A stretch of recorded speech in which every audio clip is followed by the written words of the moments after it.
இந்த சேனலுக்கு புதுசுன்னா இந்த ரெட் கலர் சப்ஸ்கிரைப் பட்டனை கிளிக் பண்ணிடுங்க. கூடவே பெல் ஐக்கானை கிளிக் செஞ்சுருங்க. அதில் உள்ள ஆல் ஆப்ஷனில் செலக்ட் பண்ணிடுங்க.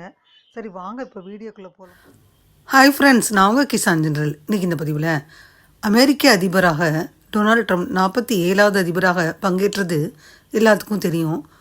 அவர் பங்கேற்ற உடனே பங்குச்சந்தையில் கடும் வீழ்ச்சி ஏற்பட்டுச்சு ஃப்ரெண்ட்ஸ். மும்பை பங்குச்சந்தை பார்த்தீங்கன்னா 76,011 புள்ளியோடு முடிவடைஞ்சிச்சு. இன்னைக்கு ஓசிங் பில் நிறைவுற்ற உடனே 235 புள்ளிகள் சரிந்து 75,830 புள்ளிகளுடன் இந்திய பங்குச்சந்தையில் மும்பை சென்செக்ஸ் நிறைவடைஞ்சிருக்கு. இதே போல நிப்டி அளவும் 299 புள்ளிகள் சரிவடைந்து 23,045 புள்ளிகளுடன் பங்குச்சந்தையின் வர்த்தகம் நிறைவடைந்த நிலையில் உற்பத்தித்துறை, வங்கித்துறை மற்றும் தொழில் துறையில் வேறு மாற்றங்களை ஏற்படுத்தி அமெரிக்காவின் வளர்ச்சிக்கு வித்திடப் போவதாக டொனால்ட் ட்ரம்ப் பதவியேற்ற முதல் நாளே அறிவிச்சிட்டாரு ஃப்ரெண்ட்ஸ். தொழில் வர்த்தக நிலையெல்லாம் மாறிடுச்சு. மேலும் அமெரிக்க டாலரில் என்னென்ன மாற்றங்கள் ஏற்பட போகிறதோ, மதிப்பு கூடுவது குறைவது இந்த மாதிரி ஒரு அச்சத்தில் இந்திய பங்கு சந்தையான முக்கிய பங்குகளை வாங்கும் நிறுவனங்களின் பங்குகளை வாங்குவோரின் எண்ணிக்கை குறைஞ்சிருச்சு. மும்பை பங்குச்சந்தையான சென்செக்ஸும் இந்திய பங்குச்சந்தையான நிப்டியும் இதுவரை இல்லாத அளவிற்கு 23,000 புள்ளிகளை தாண்டியும் 75,000 புள்ளிகளை தாண்டியும்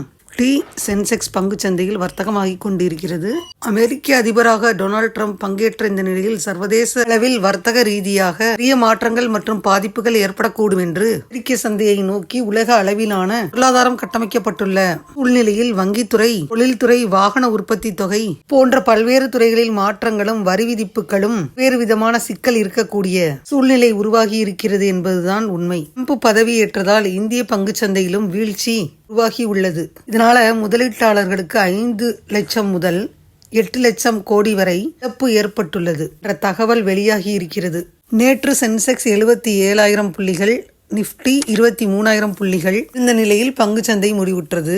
இன்று மேலும் மும்பை சென்செக்ஸிலும் தேசிய பங்குச்சந்தையான நிப்டியிலும் மேலும் வீழ்ச்சி அடைஞ்சிருப்பது டொனால்ட் ட்ரம்பினால் தான்.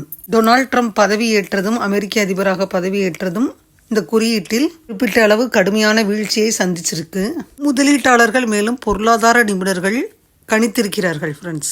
அடுத்தடுத்து டொனால்ட் ட்ரம்பின் பதவியேற்றதன்படி பங்குச்சந்தை உயருமோ இல்லை வீழுமோ என்று அறியாமல் எதிர்பார்த்து காத்திருக்கிறோம் ஃப்ரெண்ட்ஸ். இதுவரை இந்த பதிவில் இன்றைய பங்குச்சந்தை நிலவரம் பற்றி பார்த்தோம். அந்த பதிவு நிச்சயம் உங்களுக்கு யூஸ்ஃபுல்லாக இருக்கும்னு நினைக்கிறேன். பங்குச்சந்தையில் முதலீடு செய்வங்களுக்கு யூஸ்ஃபுல்லாக இருந்திருக்கும். இந்த பதிவு உங்களுக்கு பிடிச்சிருந்தா லைக் பண்ணுங்கள்.